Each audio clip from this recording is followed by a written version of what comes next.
어느 작은 의료원을 경영하는 의사의 간증입니다. 그분은 교회는 다녔지만은 직원들이 다 간 후에 그날 번 돈을 세는 것으로 피곤을 풀고 날마다 돈 버는 재미로 살았는데 어느 날 저녁 다시 돈을 세고 있을 때 갑자기 내가 이렇게 살다가 하나님 앞에 서면 어떻게 할까? 너무 부끄럽지 않는가? 너는 세상에서 무엇하다 왔냐 하면은 나는 그냥 돈 헤아리다가 왔다 하면 어떻게 할까? 그 순간에 막 두려움이 오고 부끄러움이 와서 그는 조용히 하나님 앞에 기도할 때에 하나님의 음성이 들리기를 많은 사람을 옳은 대로 돌아오게 한 자는 별과 같이 빛날 것이라는 다니엘서 12장 3절 말씀이 떠오르더래요. 그래서 그날 이후 이분은 이제는 환자를 볼 때 돈으로 보는 것이 아니고 전도의 대상자로 보기를 시작했습니다.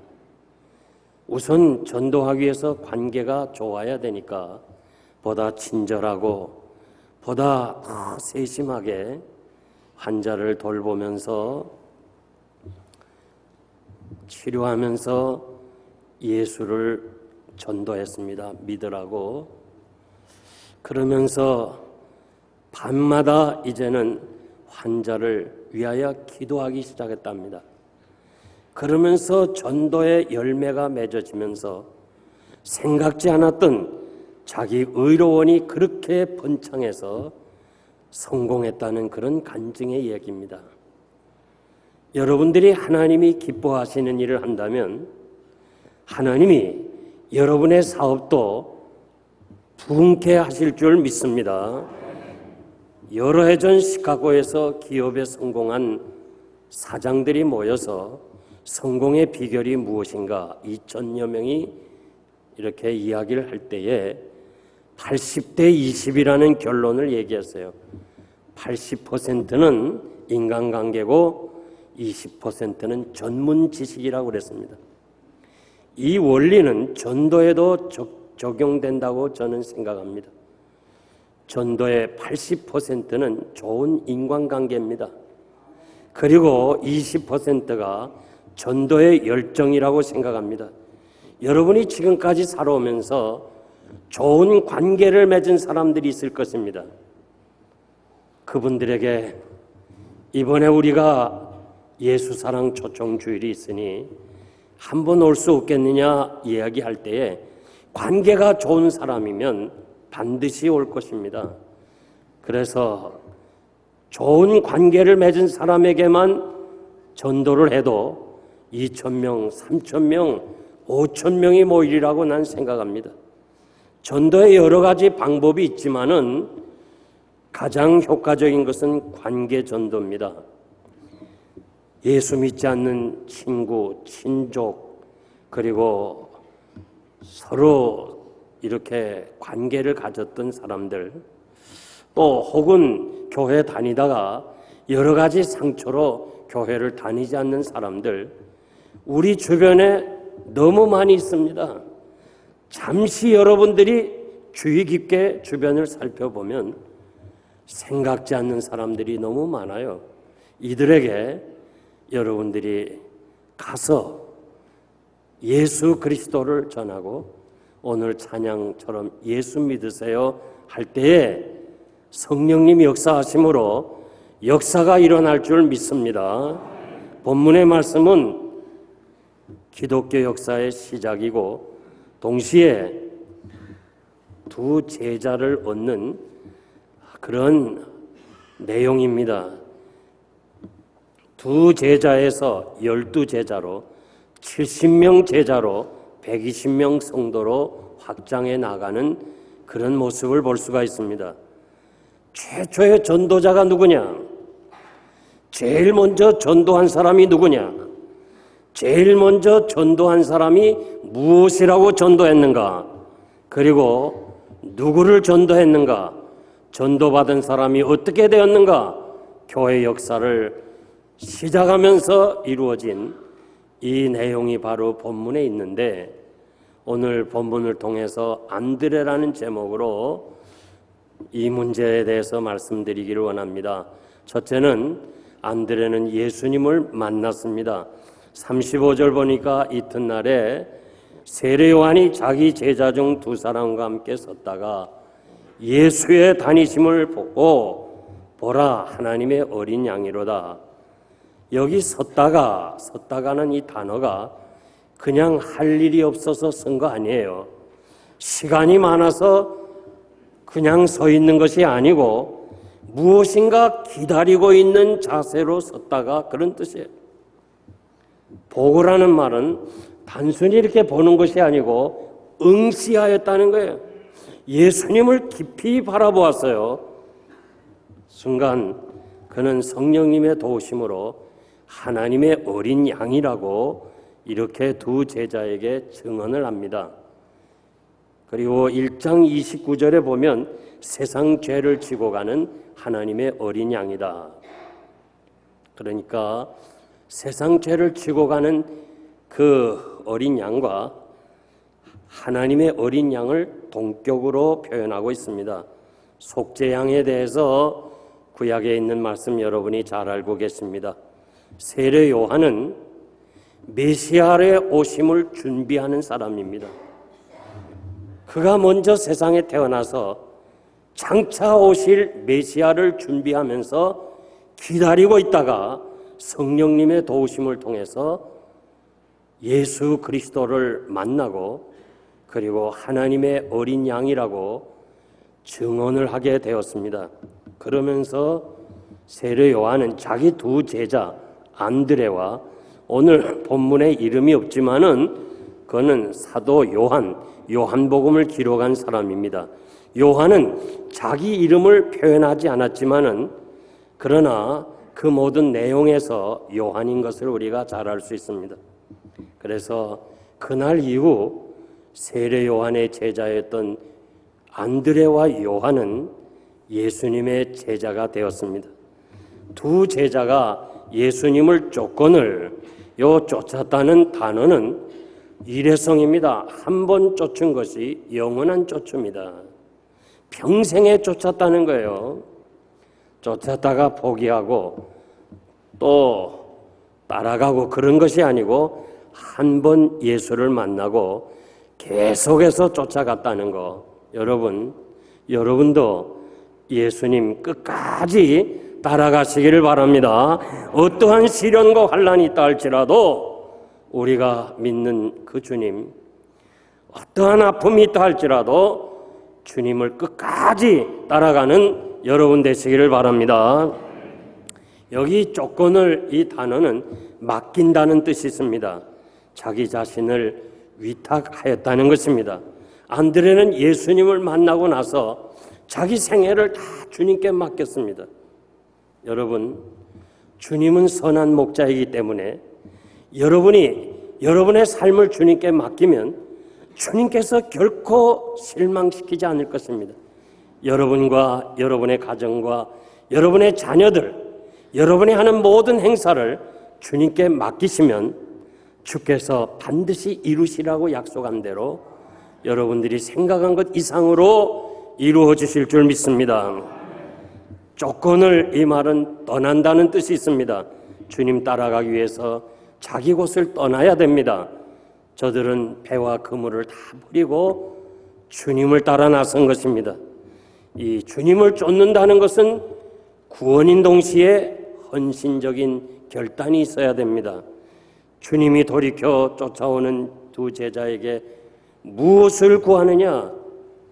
무엇 때문에 나를 쫓아오느냐? 왜 쫓아오느냐 그거예요. 여러분, 왜 예수를 믿어요? 왜 교회 나와야 돼요? 이 문제에 대해서 여러분들이 정확한 답변을 해야 돼요. 왜 예수 믿느냐? 왜 교회 나가느냐? 이렇게 바쁘고 피곤한데 왜 나가느냐? 정확한 답변을 해야 돼요. 토마스 아켄피스는 이렇게 대답했습니다. 예수 그리스도 외에 구하는 것이 없습니다. 예수님으로 만족합니다. 그 성자에게 주님이 나타나셔서 내가 무엇을 원하느냐? 주님 한 분으로 만족합니다. 주님밖에 없습니다. 그래서 그는 그리스도를 본받아 하는 유명한 책을 저술하게 되었습니다. 제자들은 이 질문에 랍비요 어디 계십니까? 어떻게 보면 동문서답하는 것 같아요. 왜 쫓아오냐 할 때 어디 계십니까? 동문서답하는 것 같지만은 이 뜻이 뭐냐? 주님이 어디에 묵고 계십니까? 이제는 주님과 함께 살고 싶습니다. 랍비요, 호칭은 선생님이란 말이에요. 두 제자가 주님을 만난 순간에 메시아인 것을 확신하게 느꼈을 때 주님 어디 계십니까? 주님이 바다에 계시면 우리 바다에 갈 것이고, 주님이 산에 계시면 우리 산에 갈 것이고, 주님이 전도 현장에 있으면 우리도 전도 현장에 있겠습니다. 주님과 함께 살겠습니다. 그런 고백이에요. 사랑하는 성도 여러분, 여러분들이 만약에 예수님 한 분으로 만족한다면 우리가 이 세상을 다른 차원에서 살아갈 수 있을 거예요. 다윗은 인생의 험한 길을 경험한 사람이에요. 다윗처럼 인생에 굴곡이 많은 사람이 없어요. 그는 노년에 이렇게 말해요. 여호와가 나의 목자가 되실 때 나는 아무 부족함이 없었습니다. 나는 아무 소원이 없습니다. 하나님 한 분으로 나는 만족합니다. 이상 행복한 사람이 어디 있어요? 여러분, 예수님 한 분으로 만족한 삶을 사시기를 바랍니다. 랍비요 어디 계십니까? 할 때 우리 주님이 와보라 그랬습니다. 주님이 어느 집에 계셨는지, 어디에 묵고 계셨는지 우리는 그것을 알 수가 없습니다. 성경에 기록이 안 되어 있기 때문에 알 수가 없지만은 그날 주님과 함께 있었던 그 밤, 그날은 안드레와 요한에게는 잊을 수 없는 밤이었습니다. 사도 요한은 그날 주님과 함께 있으면서 주님을 통해서 하나님의 영광을 보았습니다. 요한복음 1장 14절 보니까 말씀이 육신이 되어 우리 가운데 거하심에 자신이 같이 그 밤을 지냈는데 우리가 그의 영광을 보니 아버지의 독생자의 영광이요 은혜와 진리가 충만하더라. 20대의 어느 날 예수님을 만나고 그분과 함께 지나면서 그분을 보면서 하나님의 영광을 보았어요. 얼마나 그날이 그에게 잊을 수 없는 샤킹한 날이었는지 그는 90세에 요한복음을 기록하면서 70년 전의 사건, 이 70년 전의 사건인 그 사건을 기억하면서 요한복음에 이 사실을 기록했어요.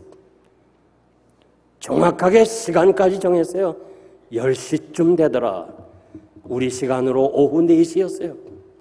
주님과 함께 거하면서 주님을 보면서 하나님의 영광을 보았어요.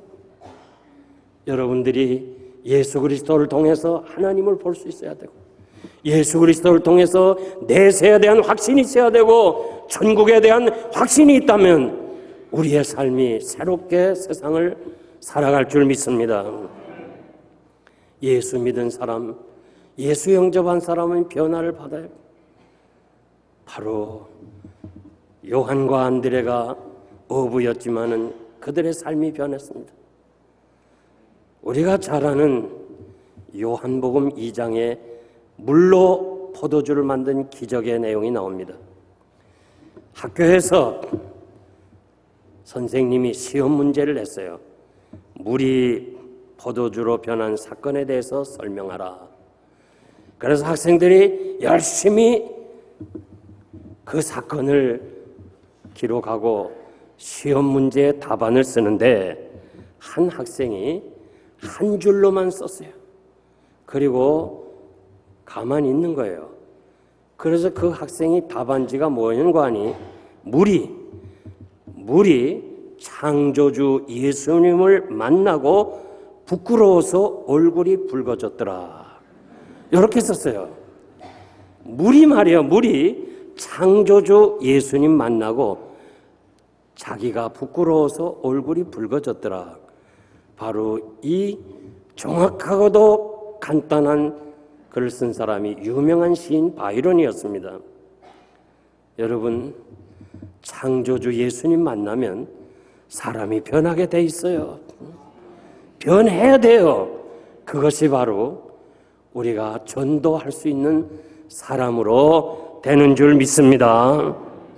그러므로 여러분, 나는 오늘 이 자리에 참석한 여러분, 예수님 직접 개인적으로 만나고 그냥 사람 따라 형식적으로 다니지 말고 기분 따라 다니지 말고 내가 그냥 뭐 시간이 있으면 교회 나가고 내일 바쁘면 내 또 일하고 그렇게 믿는 시기는 지났어요. 이제는 내 나이도 그렇고 언제 주님 오실는지 몰라요. 정말 여러분들이 변화의 삶 자체, 이 변화된 삶이 바로 전도의 삶이 될 줄 믿습니다. 두 번째, 자기 형 시몬을 찾아갔습니다. 41절 보니까 그가 먼저 자기 형 시몬을 찾아 말하여 우리가 메시아를 만났다. 전도의 중요한 말씀입니다. 먼저 가장 가까운 형을 찾아갔어요. 그리고 형에게 뭐라고 말해요? 우리가 메시아를 만났다. 자기가 혼자 가면서 우리가 그랬어요.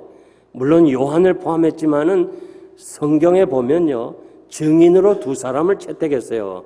그러니까 내가 만났다 그러면 형이 좀 의심할 수 있으니까 우리가 만났다고 하는 이 복수를 사용하면서 자기의 만남을 확신했어요.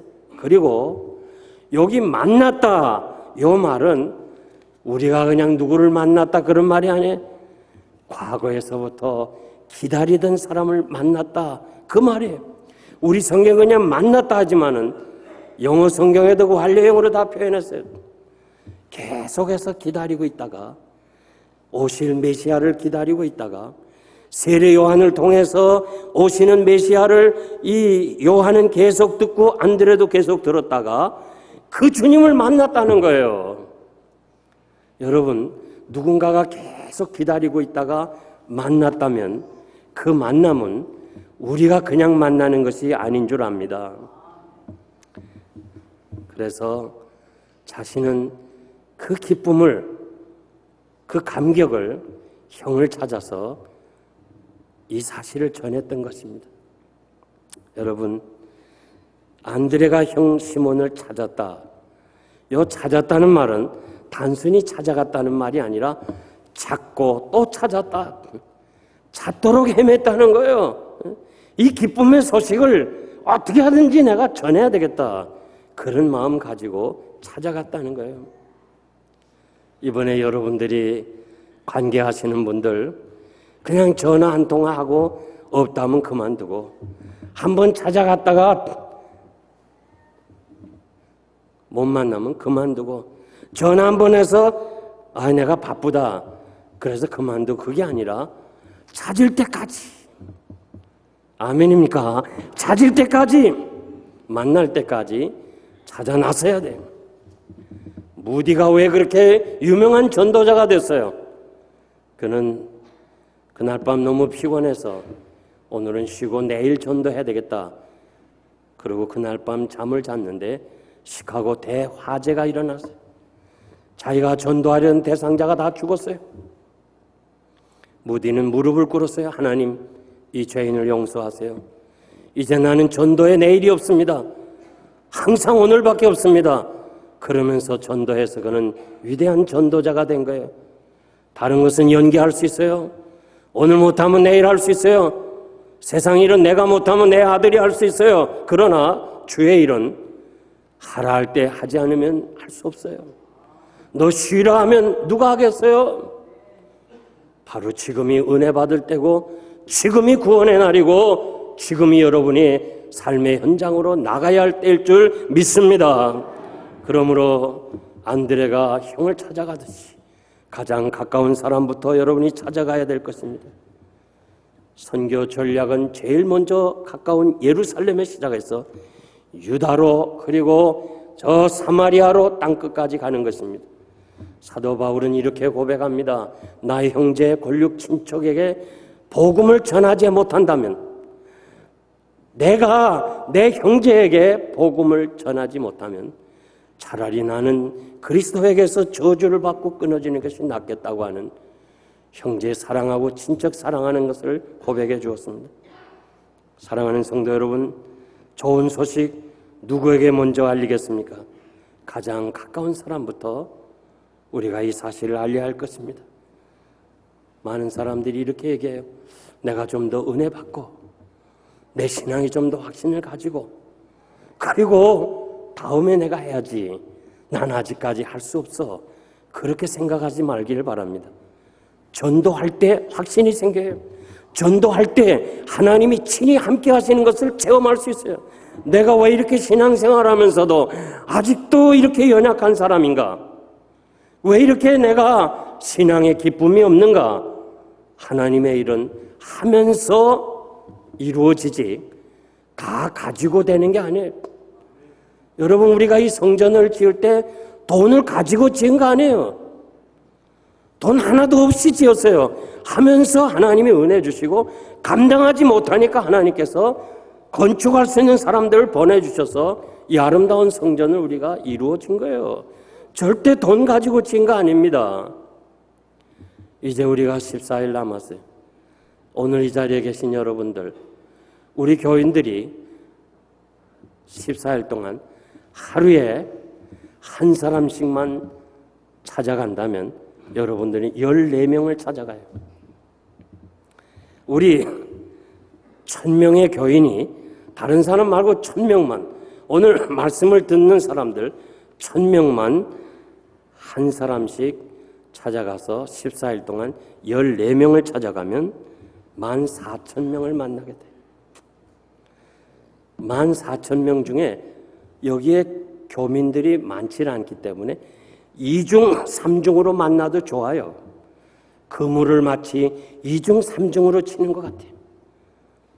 그래서 저들에게 예수 그리스도를 전해줘야 돼요. 여러분들이 전도지를 하루에 14일 동안 10장씩만 좀 나눠줘요. 그냥 여러분, 저 길거리에서 돈 받고 광고 주는 사람 있잖아요.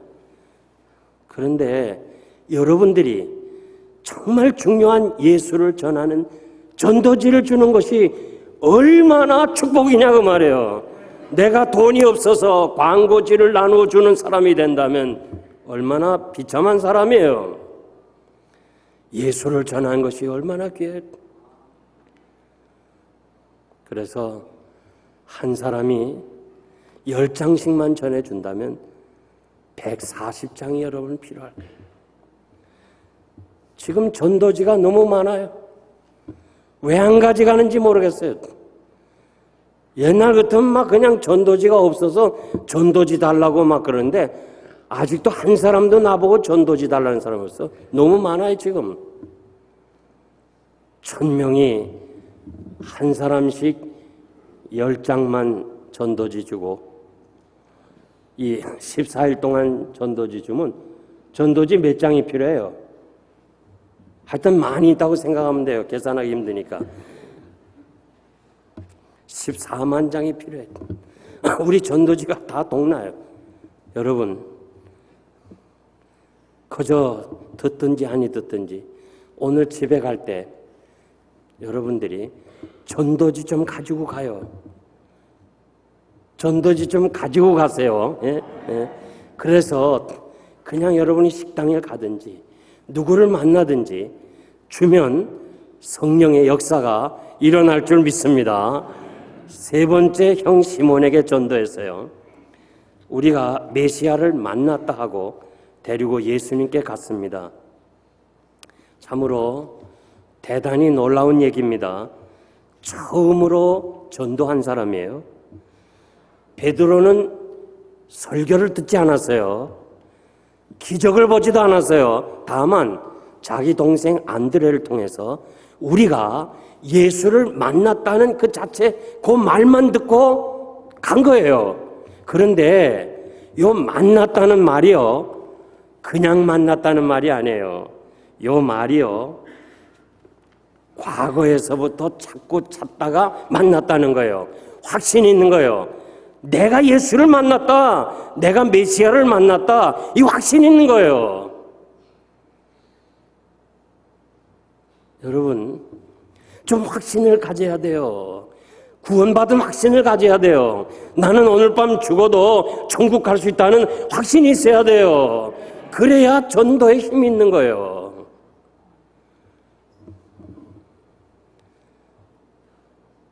그냥 예수 믿으라 하고서 나 시간이 없어서 못 가. 바빠. 그래, 그러면 할 수 없지 뭐. 그러면 안 돼요. 정말 여러분, 죽어가는 그 예수를 알지 못하고 죽어가는 사람들을 확실히 믿는다면 여러분들이 확신 있게 전해줘야 될 줄 믿습니다. 그래서 여러분들은 정말 구원받은 사실을 마음속으로만 간직하지 말고 이것을 말로 선포해야 돼요. 나는 구원받았다. 나는 예수를 만났다. 이것을 가정에서 가족에게, 친구들에게 전해주어야 됩니다. 안드레는 예수님을 만난 그 기쁨, 그 가슴 속에 묻어둘 수가 없었어요. 타오르는 감격을 곧바로 형에게 전하지 않고서는 견딜 수가 없었습니다. 사랑하는 성도 여러분, 오해하지 말고 들으세요. 아주 중요한 얘기입니다. 만약에 내가 다른 사람에게 전도하지 못한다면,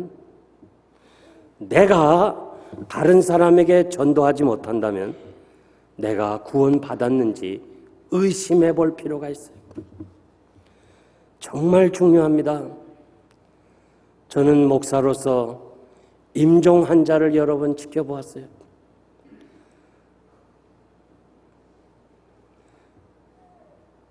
마지막 가는 순간에요. 거기서 판단이 돼요.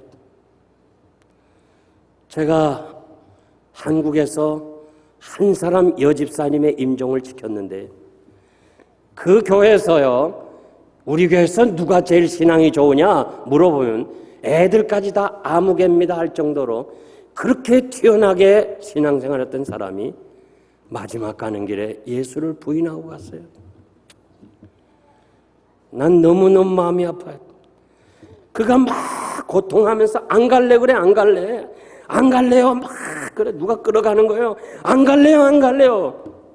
그래서 내가 집사님 어디 아파요? 어디 아파요? 날 보고 넌 누구냐 그래. 넌 누구냐? 나 모르세요? 나 전도사 몰라? 난 몰라 그래. 예수는 모르세요? 예수 붙잡으세요. 예수가 누구야? 난 지금도 잊을 수가 없어요. 그렇게 신앙이 좋은 사람이 예수가 누구냐 하면서 고통 중에 있다가 그냥 눈 감고 말았어요. 그래서 난 이 사실을 아무도 알리지 못했어요. 세월이 지나서 지금 얘기하는 거예요. 지금 보니까 그 자녀들이 하나도 예수 안 믿어요. 교회 나왔다고 구원받는 거 아니에요. 아주 심각하게 의심해야 돼요, 여러분 자신을. 내가 정말 전도하지 못한다면 내가 구원받았는가 한번 의심을 해보고, 직분이 문제가 아니에요. 목사 되고 장로 되고 집사 되고 권사, 그 직분이 문제가 아니에요. 하나님과 나 사이예요. 내가 하나님 앞에서 정말 구원의 확신이 있는가, 구원의 감격이 있는가, 구원의 감동이 있는가, 기쁨이 있다면 어떻게 이 새 생명, 풍요로운 생명을 나 혼자만 간직하고 있겠냐 그 말이에요. 오늘 고민해야 그날에 우리가 후회스러운 마지막을 갖지 않으리라고 믿고, 정말 여러분, 내가 전도할 수 없다면 전도를 받아야 될 대상자예요. 여호와를 선포하지 않으면 중심이 불붙는 것 같아서 골수에 사무치니 견딜 수 없다고 에레미야가 고백한 것처럼 이 고백이 여러분에게 있어줘야 돼요. 예수님이 보시고 내가 요한의 아들 시몬이니 장차 게바하리라. 게바는 반석입니다. 아람어로 게바고 헬라어로는 베드로라는 거예요.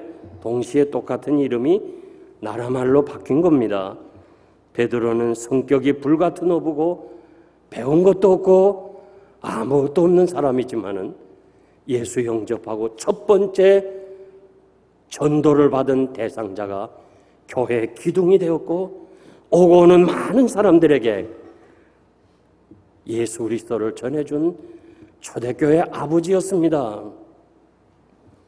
여러분, 여러분이 전한 사람이 위대한 하나님의 사람이 될지 누가 알아요? 구소련의 의사 콘필드라는 사람이 반정부 정치범으로 교도소에서 수감을 합니다.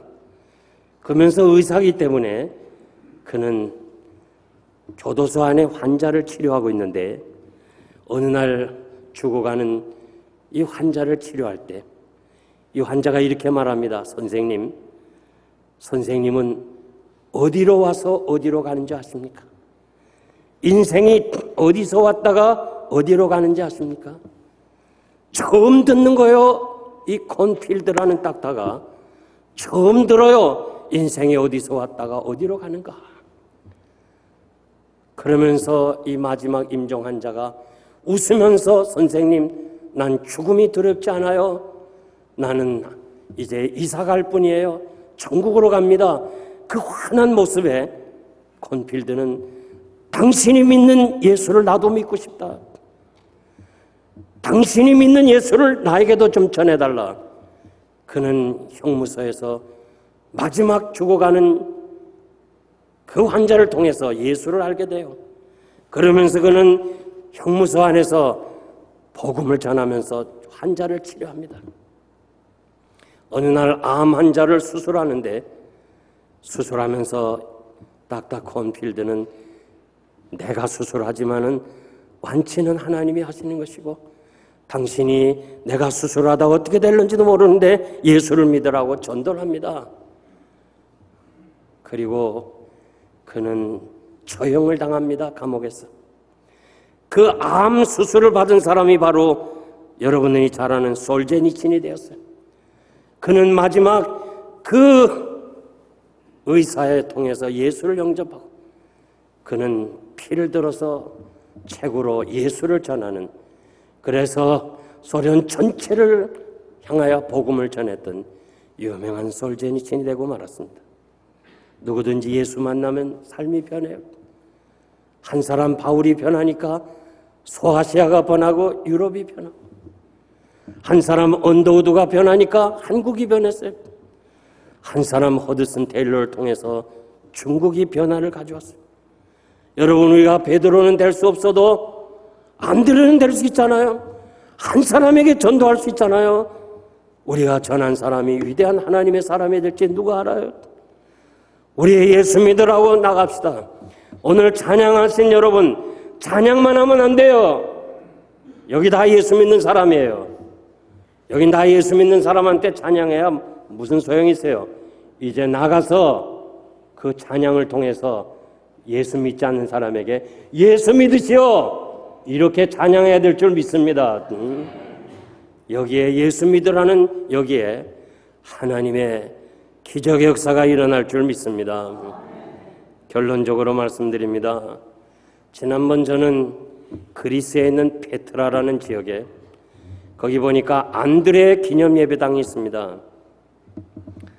그 페트라에 가보니까 안드레가 X자형 십자가를 진 유물이 유리관에 보관되어 있어요.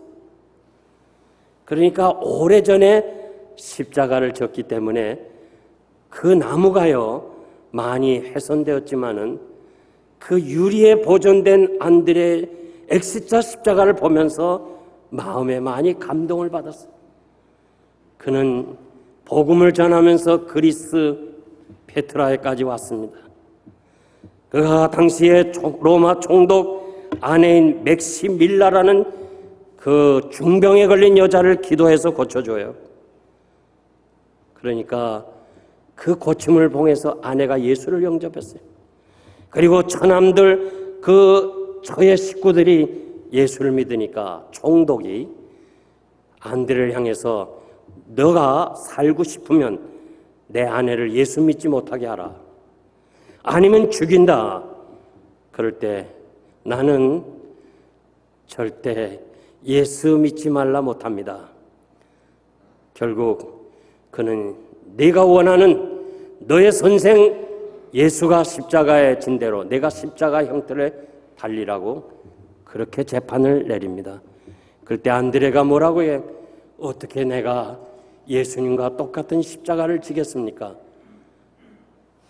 X자형 십자가, 그 X자형 십자가를 선택하고 거기에서 십자가에 달려서 못을 안 박았으니까 계속해서 전도하다가 마지막 요세푸스에 의하면 그리스도이신 예수님 내가 배웠고 내가 사랑하고 그 안에 있는 나를 받으시옵소서.